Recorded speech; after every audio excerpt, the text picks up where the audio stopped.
ದೇವಪುರದ ಹಟ್ಟಿ ಗ್ರಾಮದಲ್ಲಿ ಶ್ರೀ ಲಕ್ಷ್ಮೀ ವೆಂಕಟೇಶ್ವರ ಸ್ವಾಮಿ ದೇವರ 62ನೇ ವರ್ಷದ ಬ್ರಹ್ಮ ರಥೋತ್ಸವ ಹಮ್ಮಿಕೊಳ್ಳಲಾಗಿತ್ತು. ಚಿತ್ರದುರ್ಗ ತಾಲೂಕಿನ ದೇವಪುರದ ಹಟ್ಟಿ ಗ್ರಾಮದಲ್ಲಿ ಶನಿವಾರ ಸಂಜೆ 5 ಗಂಟೆಗೆ ಗ್ರಾಮದ ಆರಾಧ್ಯ ದೈವ ಶ್ರೀ ಲಕ್ಷ್ಮೀ ವೆಂಕಟೇಶ್ವರ ಸ್ವಾಮಿ ದೇವರ 62ನೇ ವರ್ಷದ ಬ್ರಹ್ಮ ರಥೋತ್ಸವ ಹಮ್ಮಿಕೊಂಡಿದ್ದು, ಈ ಹಿನ್ನೆಲೆ ದೇವಸ್ಥಾನವನ್ನು ಬಣ್ಣ ಬಣ್ಣದ ಹೂಗಳಿಂದ ಅಲಂಕರಿಸಿದ್ದು ದೀಪಾಲಂಕಾರ ಮಾಡಲಾಗಿತ್ತು.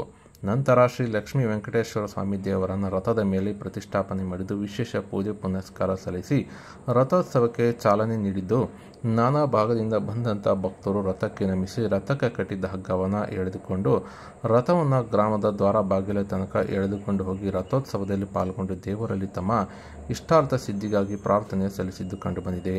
ಅಷ್ಟೇ ಅಲ್ಲದೆ ರಥೋತ್ಸವ ಹಿನ್ನೆಲೆ ತಮಟೆ ವಾದ್ಯ ಸೇರಿದಂತೆ ವಿವಿಧ ಕಲಾ ತಂಡಗಳು ಪ್ರದರ್ಶನ ನೀಡಿದ್ದು, ಗ್ರಾಮದ ಯುವಕರು, ಮುಖಂಡರು ಹಾಗೂ ಮಹಿಳೆಯರು ಕೂಡ ರಥೋತ್ಸವದ ವೇಳೆ ಕುಣಿದು ಕುಪ್ಪಳಿಸಿ ಸಂತಸಪಟ್ಟು ರಥೋತ್ಸವದಲ್ಲಿ ಪಾಲ್ಗೊಂಡಿದ್ದು ಕಂಡುಬಂದಿದೆ.